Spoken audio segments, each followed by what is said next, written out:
Hello everyone, how are you all? And welcome back to one of the most beautiful channel of fitness industry, the bodybuilding doctor. और ये video हमारी जो है this will be uploaded on Saturday. So if you are watching the video, this is Saturday.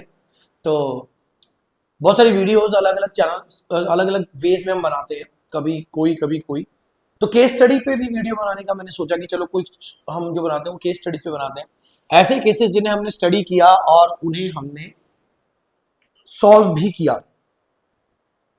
Recently मैंने 2-3 videos पहले भी बनाई थी, जैसे अपनी प्रेप क्लाइंट्स के बारे में बनाई, देन अपने एक क्लाइंट के बारे में बनाई जिसमें हमने 6 kg वेट गेन किया था इन लेस देन 4 वीक्स या 5 weeks, right.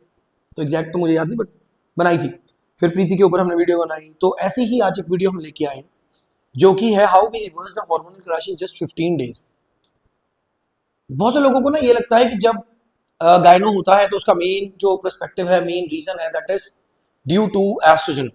But what if I tell you 99% estrogen has nothing to do with your gyno? The reason behind that is the usage of anabolics which we are using. ज्यादातर लोग क्या करते हैं कि anabolics कोई चला रहे हैं, टेस्ट कोई करवा रहे हैं। हमारा एक क्लाइंट है, बीबी है वैसे तो, चलो तो उनको ये दिक्कत आई थी, उसके बारे में हम बात करेंगे। केस स्टडी सारी उनके केस पे ही है, कैसे हमने उनकी जो प्रोलैक्टिन के लेवल्स 44 mg पर ml आए थे, कैसे हमने उसको चेंज किया and it went back to 9.20, जो कि आपने थंबनेल में भी देखा है, ठीक है। तो वीडियो पे जाने से पहले हमारी टीम का नंबर नोट कर लें, 9878301160। मिस्टर नमन होंगे वहाँ पे। आपको किसी तरह का भी स्टफ चाहिए, हमारे किसी कोर्स के अंदर एनरोल करना चाहते हैं आप, तो आप इनसे बात कर सकते हैं। एनाबॉलिक RKRCC हमारा Instagram handle and website is www.thebodybuildingdoctor.in, जहां पे जाके आप स्टफ भी बाय कर सकते हैं। वहाँ पे स्टफ पे भी जो पेप्टाइड्स वगैरह है वहाँ पे अवेलेबल है। वेबसाइट के ऊपर शॉप का ऑप्शन है, वहाँ पे देख सकते हैं, हमारी वीडियोस देख सकते हैं, हमारे ब्लॉग्स पढ़ सकते हैं, सिलेबस के बारे में जानकारी जा सकते हैं, जहाँ और भी बहुत कुछ है वहाँ पे, यू कैन चेक इट। बहुत जल्दी उस पर फोरम्स भी आ रही है, हम अपने क्वेश्चंस भी पोस्ट कर पाएंगे। सो वीडियो पे जाने से पहले वीडियो को लाइक करो, चैनल को सब्सक्राइब कर लो और ज्यादा से ज्यादा शेयर कर दो ताकि लोगों तक पहुंच सके।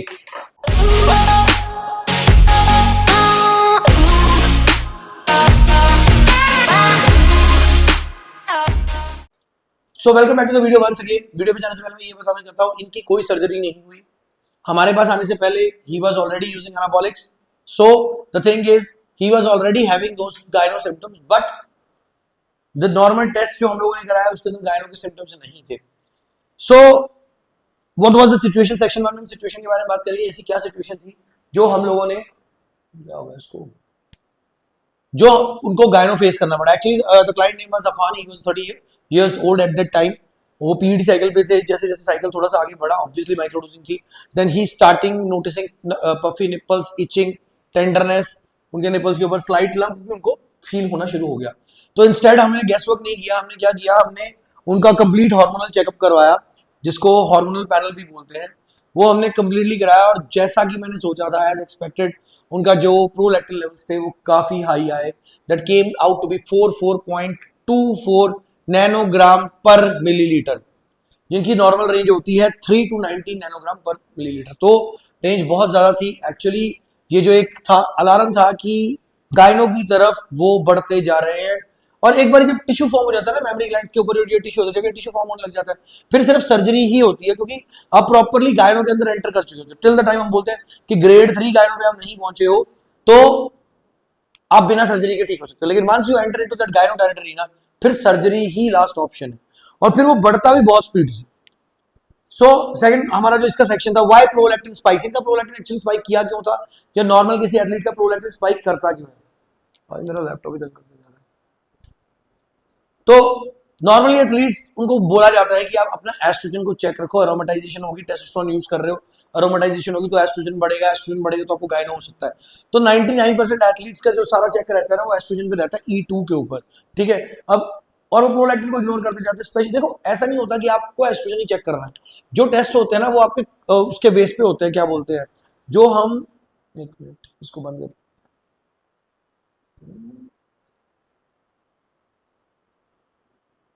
जो हमारे टेस्ट होते हैं ना, वो नॉर्मली उसके बेस पे होते हैं कि हमने कौन से कंपाउंड्स यूज किए। अगर आप 19 नॉर के कंपाउंड्स यूज कर रहे हो, ट्रेन एंड्रोलॉन जैसे कर रहे हो, तो चांसेस ये होते हैं कि आपके प्रोलैक्टिन बढ़ेगा, ना कि आपका एस्ट्रोजन बढ़ेगा। सो जब भी टेस्ट होते हैं, उससे पहले जो चेकलिस्ट आप देखते हो आपके टेस्ट टू बी डन में, उसके अंदर ये देखा करो कि आप कंपाउंड्स कौन से यूज कर रहे हो। अगर आपके कंपाउंड्स ही 19 नॉर के, तो ऑब्वियसली बात है आपको प्रोलैक्टिन चेक करवाना पड़ेगा, एस्ट्रोजन तो करवाना ही पड़ेगा। ये नहीं कि उस टाइम पे आप एस्ट्रोजन छोड़ दोगे, लेकिन प्रोलैक्टिन करवाना पड़ेगा। लेकिन अगर आप 19 और के नहीं यूज कर रहे हो तो प्रोलैक्टिन को आप लीव कर सकते हो, ठीक है। तो when prolactin is combined with fluctuating estrogen you will surely get गायनो।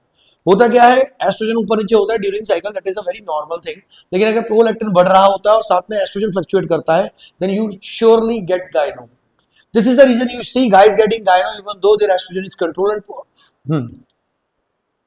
जब किसी को गायनो के सिम्टम्स आते हैं तो नॉर्मली कोच क्या बोलते हैं, आप जाके अपना एस्ट्रोजन चेक करा दो, ठीक है। अगर तो कोच को ये पता है कि उन्होंने कौन सा वो सॉल्ट के अकॉर्डिंग देख रहे हैं कि जैसे इन्होंने सिर्फ टेस्ट चलाया तो एस्ट्रोजन की दिक्कत आएगी, या एस्ट्रोजन चला रहे हैं तो एस्ट्रोजन की दिक्कत हो सकती है, इससे ज्यादा कुछ नहीं हो सकता, इनको प्रोलैक्टिन नहीं बढ़ेगी। लेकिन अगर वहीं पे कोच को ये पता हो कि ऑलरेडी की 19 और की फैमिली के ड्रग्स चल रहे हैं, स्टिल वो बोल रहा है कि आपको अकेले एस्ट्रोजन ही अकेला एस्ट्रोजन में टेस्ट करवाना है, तो कोच बदल लेना बेटर है, क्योंकि उसे नहीं पता हार्मोनल पैनल कैसे चेक करते हैं। तो ज्यादा यही रीजन होता है कि आप देखते हो गाइस जो है, जो ज्यादा पीपल है, जो एथलीट्स हैं, उनको गायनो हो जाता है लेकिन उनके एस्ट्रोजन के कोई सिम्टम्स नहीं होते, क्योंकि उनका प्रोलैक्टिन बढ़ रहा होता है, एस्ट्रोजन नहीं बढ़ रहा होता, ठीक है।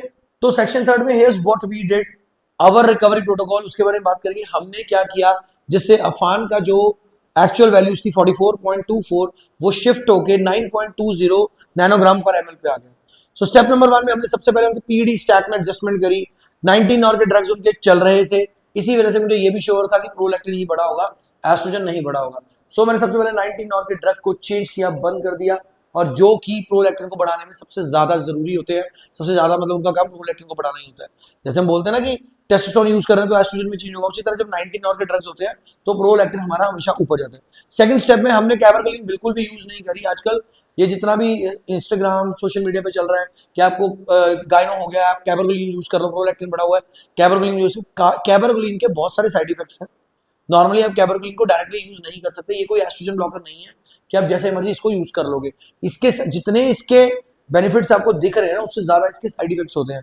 ऑल्दो ये एक डोपामिन एगोनिस्ट होता है, लेकिन still it can cause serious issues, क्योंकि ये प्रोलैक्टिन को पिट्यूटरी लेवल्स पे ही बंद कर देता है। It suppresses prolactin at the pituitary levels, pituitary levels के ऊपर ही वो इसको बंद कर देता है। ऐसा नहीं है कि वो सिक्रीशन होती रहेगी, ऐसा कुछ नहीं होता है, टोटल सिक्रीशन बंद हो जाती है प्रोलैक्टिन की। फाइन। स्टेप नंबर 3 के अंदर ऑप्टिमाइज किया हमने E2 के कंट्रोल को विद माइल्ड एआई, क्योंकि वो इनफ था ताकि ज्यादा स्टिमुलेशन ना हो ब्रेस्ट टिश्यू की, बट E2 भी हमें क्रैश नहीं करना था, इस वजह से हमने सिवियर एआईस को यूज नहीं किया। बहुत लो डोज में लेट्रोजोल यूज की गई थी। लेट्रोजोल यूज करने से उनको जो था 1-2 दिनों के अंदर इफेक्ट दिखने लग गया था। लेकिन एक चीज यहाँ पे ये भी याद रखनी है, आप बिना टेस्ट के लेट्रोजोल भी नहीं चला सकते। अगर आप from the starting of the cycle preventive measures के अकॉर्डिंगली लेट्रोजोल चला दोगे तो लेट्रोजोल से उनको जॉइंट पेन होना शुरू हो जाएगा। मेरे पास एक क्लाइंट आए हैं, उनका नाम तो नहीं लूंगा मैं यहाँ पे, लेकिन उनको दिक्कत यही आई थी, उनके कोच ने उनका letrozole from the starting of the cycle चला दिया था। As a result of which क्या हुआ, उनको जॉइंट पेन होनी शुरू हो गई। जब मेरे पास वो आए तो मैंने उनका जब साइकिल उनसे पूछा, उन्होंने उस टाइम पे लेट्रोजोल का नाम नहीं लिया। एंड आफ्टर सम डेज फिर उन्होंने बोला कि सर मैं मेडिसिन यूज कर रहा हूँ लेट्रोजोल। तो मैंने उन्हें बोला कि why are you using letrozole, आपको कोई हार्मोनल इंबैलेंस है ही नहीं, जो टेस्ट हमने आपके करवाए हैं उसके अंदर आपका कोई एस्ट्रोजन नहीं बढ़ा, कोई प्रोलैक्टिन नहीं बढ़ा, आपको जरूरत ही नहीं है। तो उन्होंने बोला था लास्ट टाइम जिनके पास मैं साइकिल पे था, जो साइकिल करवा रहे थे, उन्होंने from the starting of the cycle मुझे लेट्रोजोल ऐड करा दिया। तो जब वो बंद किया 2-3 दिनों में वो ठीक हो गए। तो कहने का मतलब ये है कि हमने क्या किया, हमने एस्ट्रोजन को माइल्ड एआई से एरोमेटिक इनहिबिटर से कंट्रोल करने की कोशिश करी, जो कि कंट्रोल हो गया और ज्यादा ब्रेस्ट टिश्यू की फॉर्मेशन नहीं हुई। E2 हम प्रॉपर्ली क्रैश भी नहीं कर सकते, क्योंकि मैंने बहुत सारी वीडियो में पहले भी बताया है कि एस्ट्रोजन हमें बहुत रिक्वायर्ड है हमारी बॉडी को, being a male also, hair के लिए, हार्ट के लिए, आइज के लिए, हमारी हेल्थ के लिए एस्ट्रोजन भी उतना ही इंपॉर्टेंट है जितना टेस्टोस्टेरोन इंपॉर्टेंट है। सो स्टेप नंबर 4 में हमने क्या किया, हमने B6 सप्लीमेंट, हमने सप्लीमेंट और भी बहुत सारे ऐड किए थे, लेकिन B6 सप्लीमेंट हमने उसकी P5P फॉर्म में किया। अब बहुत सारे लोग सिर्फ B6 सप्लीमेंट विटामिन को बाजार से ले लेते हैं, लेकिन विटामिन बी की जो सबसे पोटेंट फॉर्म है वो P5P है, जिसको हम बोलते हैं पायरिडॉक्सिल 5 फॉस्फेट। अब ये चीजें जो हैं ये प्रॉपर साइंटिफिक चीजें हैं और हम लोगों ने पढ़ी हुई हैं, आप रिसर्च कर सकते हो इनके बारे में। P5P फॉर्म क्या होती है, नॉर्मली ये आपको जब हम एमबीबीएस के अंदर होते हैं, एमबीबीएस की बुक्स पढ़ते हैं उसके अंदर ये नॉर्मली आपको मिल जाएगी टर्म्स, बहुत ईजी टर्म्स होती हैं, ठीक है। उसके बाद हमने जिंक और मैग्नीशियम भी ऐड किया, जिन्होंने रेगुलेट करने में मदद की डोपामिन और प्रोलैक्टिन लेवल्स को। देखो अगर आप कैबरगोलिन यूज करते हो तो भी आपके वो एक डोपामिन एगोनिस्ट है, लेकिन स्टिल पिट्यूटरी ग्लैंड के अंदर ही प्रोलैक्टिन को रोक देगी, तो हमें दिक्कतें शुरू हो जाएंगी। इसी वजह से हम लोगों ने विटामिन B6 जो कि P5P फॉर्म में जिंक और मैग्नीशियम जैसी चीजों को ऐड किया, ताकि हम डोपामिन को रेगुलेट कर सकते हो और प्रोलैक्टिन लेवल्स को कंट्रोल कर सकें। ना कि सप्रेस कर सकें।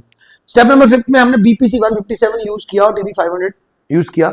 हम लोगों ने कॉम्बिनेशन में किया था थ्रिल फार्मा का वॉल्वरिन स्टैक आता है, जो मुझे फॉलो करते हैं इंस्टाग्राम पे उन्हें पता है, या व्हाट्सएप पे भी है उन्हें भी पता है कि मैं उसकी फोटोज डालता रहता हूँ। देखो बहुत सारी चीजें, बहुत सारे जो हमारे ये बोलते हैं ना, क्या बोलते हैं, पेप्टाइड्स होते हैं, ये काम आते हैं आपको अलग अलग जगह में।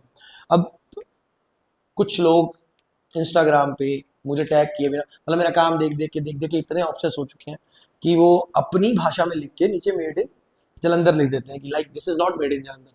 Bro nothing is made in Jalandhar, you don't even know, you don't have those business ethics की बिजनेस होता कैसे है, पहली बात।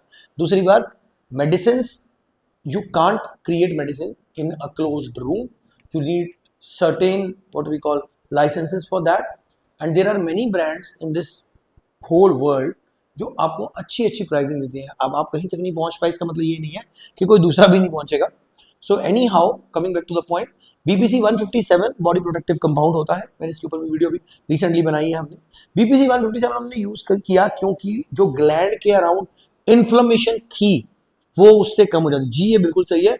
BPC 157 helps to reduce inflammation around the glandular tissue and TB 500 accelerate tissue healing। इसी वजह से मैं हमेशा बोलता हूं कभी भी इनको अलग अलग यूज नहीं करना है, you have to use it collectively. अगर आपको स्पेशली मिल जाए किसी एक ऐसे ब्रांड के अंदर जिसके अंदर इसकी रेशियो 1:2 हो, then it is one of the stablest ratio. Okay, so we monitored him closely every 5 days and the numbers started dropping immediately। Client हमारे पास क्यों आता है? क्लाइंट हमारे पास इसलिए आता है तो क्लाइंट को ये पता है कि पर्सनल ट्रेनिंग है क्या। जो क्लाइंट्स ऐसे आते हैं ना हमारे पास, सर थोड़ी फीस कम कर लो, ये कर लो, वो कर लो, I don't enrol them, not because की फीस नहीं कम कर सकते, but because those people are not liable to be trained. अब हमारा काम क्या है, मान लो मेरे पास कोई क्लाइंट आया, मैंने उसे सॉर्ट दे दी बना के, वे सारे मेरे क्लाइंट्स का कुछ ना कुछ लिखा हुआ, ठीक है, मैंने क्लाइंट्स को किसी को कुछ दे दिया, अब उसको मॉनिटरिंग भी तो करनी है। तो सेम कंसेप्ट अफान के साथ था, हम लोगों ने इसको मॉनिटर करना बहुत जरूरी था। तो every 5 days we monitored him verbally, पूछा उनसे कि क्या चल रहा है, ठीक हो। तो जब उन्होंने हमें बोला कि सर अब बहुत कम इचिंग हो रही है, ना के बराबर, देन आफ्टर 15th डे, वैसे भी हमने स्टार्टिंग में बोल दिया था कि 15 या 20 डेज के बीच में टेस्ट करवाएंगे, लेकिन जो पर्सन सफर कर रहा होता है किसी प्रॉब्लम से, उसे जल्दी होती है कि मैं देखूं मुझे क्या फर्क पड़ा। तो on 14th day actually in the evening he gave his sample and on 15th day he got his reports. और 15th डे के अंदर आप देखो उनकी रिपोर्ट्स क्या आई। 15 days later his prolactin level was back in range 9.20 nanogram per ml, perfectly back in safe range। सिर्फ 15 days के अंदर वो वापस अपनी सेफ रेंज के अंदर आ गए थे। हमने यही चीजें यूज करी थी, इसके अलावा हमने कुछ नहीं किया था। डोजेज मैटर करेगी आपके हर क्लाइंट टू क्लाइंट, ठीक है, कोई भी पफीनेस नहीं रही, कोई सेंसिटिविटी नहीं रही अराउंड दैट एरिया, लंप जो थे वो भी डिसॉल्व हो गए। और सबसे बड़ी बात थी, already he was entering into the गायनो स्टेट, लेकिन स्टिल उनको सर्जरी की जरूरत नहीं पड़ी। जब हम एनाबॉलिक्स यूज करते हैं हमें बहुत सारी प्रॉब्लम्स आ सकती हैं अगर आप उसको, देखो एक तो हम बोलते हैं ना अब्यूज किया है इसलिए प्रॉब्लम आ रही है, लेकिन अगर आप उसको बिना ज्ञान के यूज करते हो तो भी प्रॉब्लम्स आती है। अब ये ज्ञान जैसे वर्ड में यूज नहीं करता, लेकिन मैं इसलिए बोल रहा हूँ क्योंकि बहुत सारे लोग हिंदी में इसको देखते हैं। ज्ञान का मतलब ये है कि अगर आपको नहीं पता है कि ड्यूरिंग साइकिल आपको क्या क्या चीजें यूज करनी है, कैसे आपको ब्लड वर्क करवाना है, क्योंकि बेस लाइन बहुत इंपॉर्टेंट है। अगर आप बेस लाइन आपके पास नहीं, फॉर एग्जाम्पल आपने इस मंथ से अपना साइकिल शुरू करना है और आप किसी भी कोच के पास गए हो या नहीं भी गए हो, तो आपको अपने बेसलाइन टेस्ट करवाने जरूरी है। उसके बारे में वीडियो हमारी बनी हुई है। तो बेसलाइन टेस्ट अगर आपके पास है उसमें क्या फायदा हो जाएगा, मान लीजिए इनके पास ये बेसलाइन टेस्ट ना होता 44.24, ये ना करवाते, या जब तक करवाते 60-70 पे पहुंच जाता, तो बेसलाइन हमारा 60-70 होना था। अब हमें पता है कि बेसलाइन ऑलरेडी बहुत ज्यादा है, हमें उसको उसकी रेंज के अंदर लेके आना है, which is somewhere around 3 to 19। तो जब तक ये इसके इस रेंज के अंदर नहीं आएगा तब तक हमें रिपोर्ट्स भी बार बार करवानी पड़ेगी। This is what monitoring is all about. So अगर आप चाहते हैं कि आपका साइकिल हम डिजाइन करें और आपको कोई दिक्कत ना है, या आप सफर कर रहे हो किसी हार्मोनल क्रैश से, तो आप हमें डीएम कर सकते हो। हमारी टीम का नंबर ये रहा, ठीक है, आप इनसे बात कर सकते हो। आपको जो भी, सिंपल सी बात है, all these things are paid, मतलब these YouTube videos are free, but whatever we are doing in our personal training that is paid. आपको एक मिनिमम अमाउंट होता है। अगर आपको कंसल्टेशन कॉल भी करनी है तो नमन सर से आप कंसल्टेशन कॉल बुकिंग करवा सकते हैं। तो आपको एक टाइम दिया जाएगा, उस पर आप कॉल करके बात कर सकते हैं, जो भी आपका होगा। बाकी this was all about the today's video. Video को लाइक कर लो, चैनल को सब्सक्राइब कर लो, शेयर करो। Thank you.